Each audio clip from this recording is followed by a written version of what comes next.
I just wanna stay bad, stay mad, chip on my shoulder cause they treat me like an outcast. I ain't gonna take that, stay back, I'll be swinging hard till the hits come in all caps. Sa nakaraang kabanata, tinalo ni Hajan ang 5 tauhan na humahabol kay Hong Yoren. Tinalo rin nila ang sumunod na pinadala nito, ang Young Palace Master na si Soha. Kinuha nila ito bilang hostage at saka nilusob ang teritoryo ng Joxa family na sinakop at kinontrol ng Sword Palace. Ginawa nila ito dahil sa kasunduan nila sa Righteous Heavenly Alliance kapalit ng opisyal na pag-anib sa alyansa at mga mahahalagang espada. Sa wakas ay nagtuos na si Hajan at ang Vice Palace Master na si Mokgang-in na parehong malakas. Sa pagpapatuloy ng kwento, nang matanggap ang exit permit mula sa General Strategist, agad na umalis ang hukbo ng Pinolo Hall, nagmamadaling maabyutan ang napipintong labanan sa Joxa family. Tangan sila ng mga kabayo, ang pinakamabilis na transportasyon, at iwinagayway ang bandera ng Heavenly Demon Divine Cult. Wala silang pinalampas na sandali pagkatapos marinig ang balita na may isang grupong sumikop sa Joxa family kaya patungo sila doon bilang reinforcements. Pinangungunahan ni Gogu, ang Pinolo Hall Master, kasunod ang grupo ng Black Guards, at habang naglalakbay, sabi niya sa kanyang isip, sinakop ng isang di kilalang grupo ang Joxa family. Kaya malamang sa oras na ito ay patungo na roon ang ikatlong batang Panginoon matapos isagawa ang kanyang mga tungkulin bilang Inspector General. Kung ganun sila kalakas para mapabagsak ang Joxa family, maaaring malagay din sa panganib ang ikatlong batang Panginoon. Sabi ni Gogu sa mga tauhan, naku po, sa ganitong lagay, mahuhuli na tayong makakarating doon. Tumigil siya sa pagpapatakbo ng kabayo at huminto sa harapan ng lahat, sa kanya sila inutusan na tumigil din sa pagpapatakbo ng mga kabayo. Hinarap niya ang mga Black Guards at sinabi, bumaba kayong lahat sa inyong mga kabayo. Kailangan nating makarating sa Joxa family bago mag-alas 6 ngayong araw. Sa puntong ito ay tatakbo na tayo hanggang sa makarating doon. Ang sinumang maywan ay pagugulungin ko ang mga ulo ninyo. Masusunod, sir. Umalangaw-ngaw ang tugon ng mga Black Guards. Agad silang bumaba mula sa mga kabayo. Fair na, nagsimulang tumakbo ng napakabilis ang mga taga-Pinolo Hall, na parang mga ninja sa bilis, at iniwan ang kanilang mga kabayo dahil mas makakaabot sila kung tatakbuhin nila ang natitirang distansya. Mas mabibilis pa sila kaysa sa mga kabayo. Samantala, sa teritoryo ng Joxa family ay kanina pa nakarating ang kampo ni Hajan. Kasama si Dompil, ay nasa tapat sila ng tarangkahan kung saan nagpasabog si Hajan at wasak ang kalsada sa tapat nito.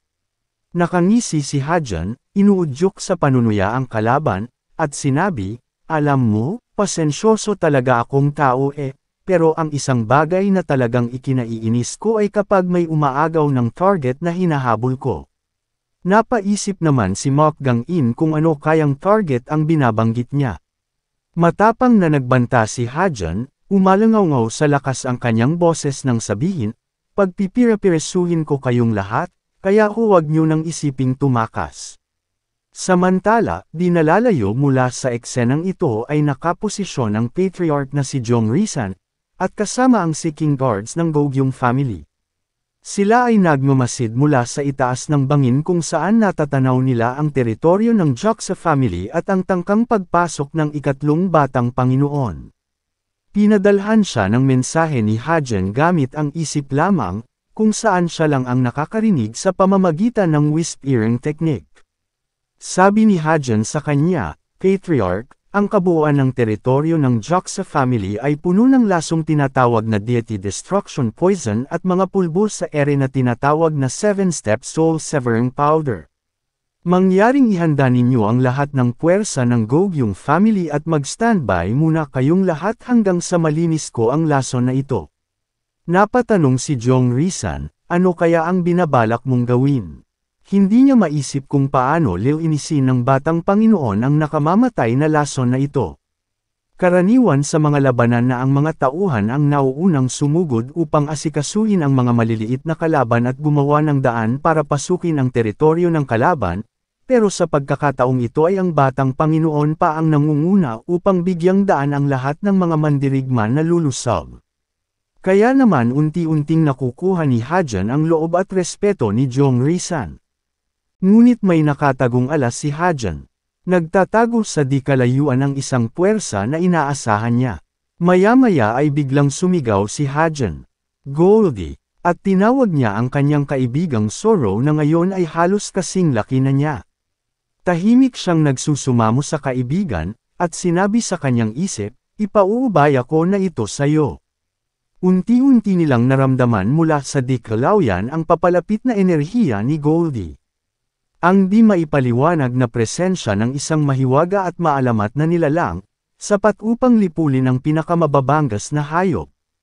Napalingon si Mok Gang-in sa direksyon na pinanggagalingan G enerhiyang ito at napatanong siya sa kanyang isip, anong klaseng enerhiya ito? Hindi ko masabi kung ito ba'y sa hayop o sa tao, pero sigurado akong malakas ito. Kasabay ni Goldie ay naghandang sumulong si Hajan papasok sa teritoryo at inutusan si Dongpil na sumunod sa kanya. Nang makita siya ni Mok Gang-in na lulusab ay inutusan niya ang lahat ng tauhan, at sumigaw sa ibaba, lahat kayo, maghanda para sa labanan.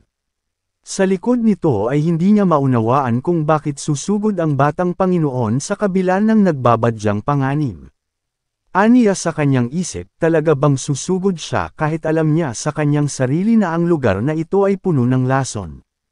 Ang deity destruction poison ay sisirain at pagpipire-piresuhin ang inner energy mo at magiging baldado ka habang buhay kung hindi mo maiinom ang antidote. Nakainom na ng gamot ang aming mga estremador upang hindi kami maapektuhan. Naka-standby siya at ang mga tauhan habang inaabangan silang makapasok, at naisip niya, mawawala ng inner energy ang dalawang iyon at agad na babagsak sa lupa sa sandaling makapasok sila sa tarangkahan. Habang tumatakbo naman papasok, nagbigay ng paalala si Hajan sa kasama, Dongpil, tiyakin mong mananatili kang malapit sa akin sa loob ng 6 na metrong distansya. Agad namang tumugon si Dongpil, masusunod, batang Panginoon. Puno ng determinasyon na sumunod sa mga hakbang ng batang Panginoon, bagamat hindi niya alam kung ano ang eksaktong plano nito para sila ay makapasok. Nagsimula na ring lumapit si Mok Gang-in. Tumalon siya mula sa itaas patungo sa mas mababang bubong ng isang pagoda. At sinabi niya ng may panunuya, mga hanggal, sumusugod kayo diretso sa inyong mga libingan. Hindi ko alam kung ano ang iniisip mo, pero mamatay ka na. At sa isang mabilis na galaw ay iwinasiwas ang kanyang espada. Kumawala ang isang malakas na atake gamit ang sword aura tungo sa direksyon ni Hajan. At nang makita ang papalapit na sword aura, napangisi lamang si Hajan at sinabi sa isip niya, ayos, kinagat niya ang patibong ko. May pinaplano siyang gawin at mukhang sinadya niya ito. As if, sigaw ni Hajan sa kanya at saka mabilis ding hamampas sa ere upang nagpakawala ng atake upang salagin ang sword aura mula sa kalaban. Nang magsalubong ang dalawang lakas at nagkiskisan ang dalawang matatalim na sword aura, ay nagkaroon ng napakalakas na pagsabog sa paligid. Kumalat ang usok at debris sa paligid dahil sa malaipu-ipong pagsabog at naiwan ang isang napakalaking bilog na bakas sa kinaroroonan ni Hajan, marka na tila binomba ang lugar. Hindi makapaniwala si Mok Gang-in sa ginawa nito at sa kanya napagtanto ang lahat. Aniya sa kanyang isip, ano? Nawala na ang nakalalasong usok ng deity destruction poison. Ito pala ang dahilan kung bakit niya ako inudyok kanina. Ginamit niya ang tindi ng aming mga atake na nagkiskisan para ikalat ang nakalalasong usok sa paligid at upang makapasok sila sa tarangkahan. Gayunpaman, lubha pa ring napinsala si Hajan dahil di siya nakaligtas sa epekto ng lason na pumasok sa kanya habang umaatake. Bulalas niya, nakakainis. Sobrang sakit. At napaubos siya ng dugo. Napakabigat ng nawalang inner energy sa kanya dulot ng deity destruction poison. Isinakripisyo niya ang kanyang sarili upang pangunahan ang paglusob at ligtas na makapasok ang lahat ng kanilang puwersa. Gayunpaman, hindi nabawasan ang kanyang determinasyon. Sa kabila ng umaagos na dugo mula sa kanyang ilong at bibig, sumigaw siya habang nakangisi, wala lang ito. Buong kumpiyansa siyang malalampasan niya ang mga epekto ng lason gaya ng naranasan niya noon nilason siya ng mga taga-Joxla nang labanan niya ang mga ito. Nakaisip agad siya ng paraan, aniya sa sarili, kokontrolan ko muna ang galit at nag-uumapo na demonic energy at papalitan ito gamit ang ika-4 na antas ng Boundless Technique. Humigpit ang pagkakahawak niya sa espada at unti-unti ngang napalitan ang kanyang aura, mula sa pulang demonic energy ay naging nag-aalab na asol. Gamit ang Boundless Technique ay may aalis niya mula sa katawan ng lason at mapapanumbalik ang kanyang nawalang lakas. Mula sa itaas kung saan tahimik na nag-aabang ang puwersa ng Gogyong family, nasaksihan ni Jong Risan ang ginawang pagpasok ng batang Panginoon sa loob ng tarangkahan. Di niya maiwasang magulat, at sinabi niya sa kanyang isip, kahanga-hanga. Nagawang niyang ang ikalat ang Deity Destruction Poison. Ang kasalukuyang kalaban ng ikatlong batang Panginoon ay mas malakas kaysa sa kanya, ngunit matagumpay niyang napasok ang mga tarangkahan. Maya-maya ay nakita niya ang mga nakal-alasong usok sa iba't ibang bahagi ng teritoryo. Umaakyat ang mga ito sa langit at naiipon sa iba't ibang lokasyon. Nakita niya na ang gumagawa nito ay ang mahiwagang Sorrow. Sabi niya sa kanyang isip, talagang mahiwaga. Ang alagang Sorrow ng ikatlong batang Panginoon ang nagpapakalat ng Deity Destruction Poison. Sa kabila ng tagumpay na ito ay hindi siya napanatag, dahil alam niya na marami pang mangyayari. Sabi niya sa sarili, simula pa lamang ito. Nang makita na ito na ang tamang panahon para sa kanilang paglusob, iniangat ni Jong Risan ang kanyang sandata upang kunin ang atensyon ng lahat, at sa isang malakas na boses, na puno ng determinasyon ay inutusan ang kanyang koponan, mga Seeking Guards, sugod sa Joxla family. Samantala sa ibaba, sinamantala ni Hajan ang naganap na pagsabog kaya tuluyan silang nakalapit sa tarangkahan. Nang makarating dito ay wala silang pinalampas na sandali. Agad nilang pinasabog ang buong tarangkahan sa harap na entrada upang makapasok sa bakuran, kung saan naman nakaabang ang mga tauhan ng Sword Palace. Imposible, bulalas nila, na puno ng pagkagulat at pangamba ang kanilang mga mukha, hindi makapaniwala na wasak na ang buong entrada, ang kanilang first line of defense. Ang humarap sa kanila ay si Dongpil. Ngunit hindi siya agad umatake dahil alam niya na may isa pang panganib na kailangang mawala. Patuloy siyang nag-iisip ng susunod na gagawin. Aniya sa kanyang isip, nakapasok na kami sa loob ng bakuran. Kailangan na lang naming makahanap ng paraan para mawala itong 7-step soul severing powder. Humigpit ang pagkakahawak ni Dongpil sa kanyang espada at tinipon ang kanyang enerhiya, naghahandang magpakawala ng isang sword aura. Naisip niyang gawin ito upang subukang ilihis ang direksyon ng nagkalat na pulbos sa hangin gamit ang puwersa ng espada, kaya imbes na papunta ito sa kanila ay itinulak niya ang mga ito sa direksyon ng mga kalaban. Sumigaw ang isang tauhan nang makita ang ginawa ni Dongpil, at nagkukumahog silang umiwas. Inalerto niya ang ibang kasama, Atris. Papalapit na sa atin ang 7-step soul severing powder. Samantala, nakaakyat na sa bubong ng isang pagoda si Hajan, kung saan nakatapak din si Mokgang-in. Nagharap ang dalawa at sinabi ni Mokgang-in sa kanya, nakakagulat. Nagawa mong ikalat ang Deity Destruction Poison at itulak ang direksyon ng 7-step soul severing powder patungo sa amin. Sinusubukan mo ba kaming patayin sa pamamagitan ng pagsasakripisyo nyo sa buhay nyo? Kalmadong sagot naman ni Hajan, oo. At ang 7-step soul severing powder ay hindi naman nalalanghap kundi hinihigop ng mga sugat. Sa pagkakataong ito ay handa na siyang harapin ang pinuno ng labanang ito. Sabi ni Mokgang-in, mamamatay tayo kung magkaroon tayo ng kahit kaunting galos lamang. Alam ni Mokgang-in na ang hakbang na ito ay banta hindi lamang para sa kampo ni Hajan kundi para sa kanilang sariling koponan din. Kapag nagtuos ang dalawa, masugatan lang ang isa sa kanila kahit napakaliit lamang ay tiyak na katapusan na ng taong iyon. Nakangisi namang sumagot si Hajan, ganun nga. All or nothing na to. Nasa sabik ang kanyang tono, hanggang isugal ang lahat para sa tagumpay. Dagdag pa ni Hajan, bukod pa rito, ang mga mandirigma ninyo na hindi gaanong bihasa ay mag-aatubiling lumaban maliban na lang kung handa silang magpakamatay. Samantala, sa ibaba ay nagsimula ng sumugod ang mga puwersa ng Gogyong family. Nakapasok na sila sa bakuran mula sa iba't ibang tarangkahan na nagkalat sa teritoryo. Napansin ni Mok Gang-in ang presensya ng mga puwersang pumapasok mula sa hilaga at timog na mga tarangkahan. Tanong niya sa kanyang isip, iyon ba ay mga puwersa ng Demon Cult?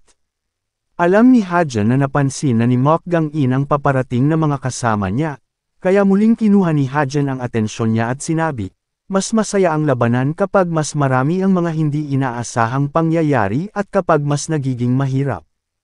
Ano sa palagay mo? Nasa sabik ka na ba? Totoo nga na hindi inaasahan ni Mok Gang-in na may mga nakatago palang alas at puwersa ang batang Panginoon nang sumugod ito.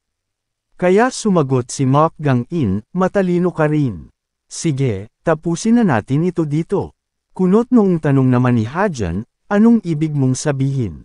Sumagot si Mok Gang-in, ipinapalagay kong ayaw mong mamatay. Ang sinasabi ko ay umatras na tayong dalawa, kaysa mamatay tayong lahat dito.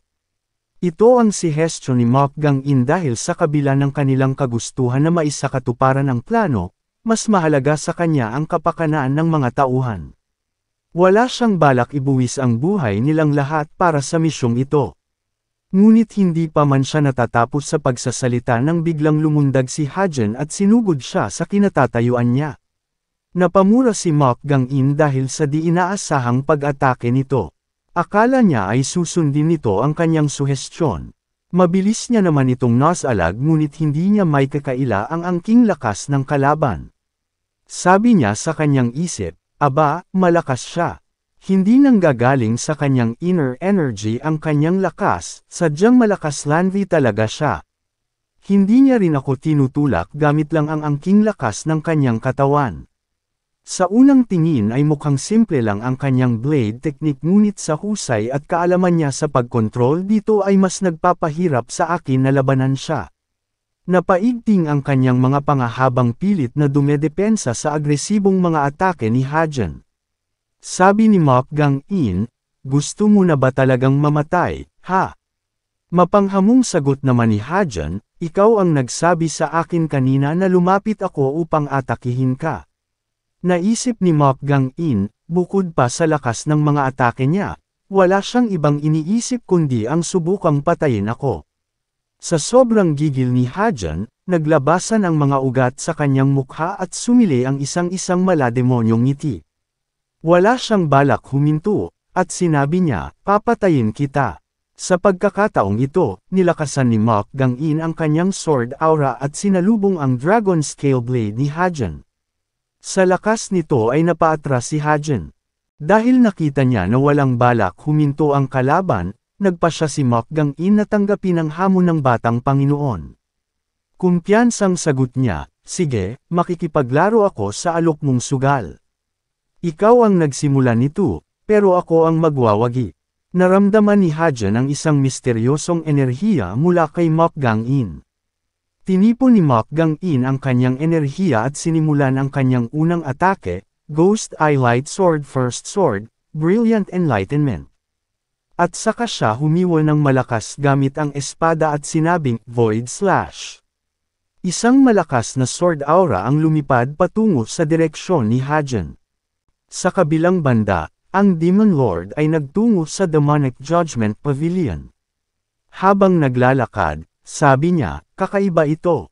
Pumupunta naman ako dito paminsan-minsan, pero ngayon ko lang naramdaman ang matinding paghatak ng Demonic Judgment Pavilion.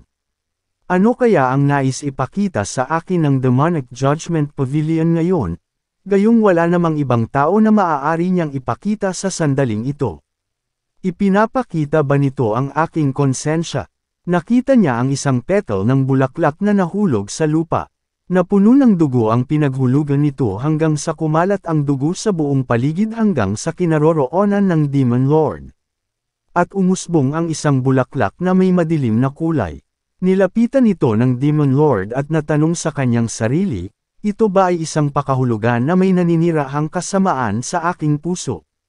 Napadilat siya at napagtanto, hindi ako ito. Kung gayon ay sino? Maya-maya ay biglang bumukadkad ang bulaklak, at naisip ng Demon Lord, isang bagong demonyo ang bumubukadkad. Napakabilis. Siya'y nasa bingit ng tagumpay sa pag-abot sa Ultimate Demon Realm bago pa siya umabot sa 30 taong gulang, sa kabila ng lahat ng mga nawala sa kanya dulot ng pagkabara sa kanyang chinuon. Pinadali niya ang pag-abot sa realm sa pamamagitan ng pagsasanib ng isang martial arts mula sa Buddhist clan, ngunit patuloy pa rin siyang umaangat at gumagaling sa hindi kapani-paniwalang bilis. At lumitaw sa kanyang isip ang mukha ng disipulo, walang iba kundi ang ikatlong batang Panginoon. Iniangat ng Demon Lord ang kanyang kamay, tila inaabot ang bulaklak, at sinabi, iyan pala ang klase ng halimaw na maaari niyang marating kung pipiliin ko lang na suportahan siya. Lumaki ang bulaklak na ito sa taas na mas matangkad na ang Demon Lord, at lumitaw ang isang nakakatakot na mukha ng demonyo. Pinagmasdan ito ng Demon Lord at sinabi sa kanyang sarili, mukhang hindi ako kailanman mabibigo sa kanya. Hindi na siya isang tao na dapat kong bantayan lamang. Sapat na ang kanyang naging paglago upang magtrabahong kasama ng Great Nine Demonic Elders. Unti-unting ibinaba ng Demon Lord ang kanyang kamay, at nagpatuloy sa pagninilay, aniya, titignan ko. Sino ang nakakaalam kung babalik ng buhay ang demonyong ito, o mamamatay ng sumusubok? Kakayanin mo bang magtagumpay? Sino ang magwawagi sa pagitan nina Hajan at Mokgang-in? At kailan maaabot ni Hajan ang Ultimate Demon Realm? Abangan sa susunod na kabanata.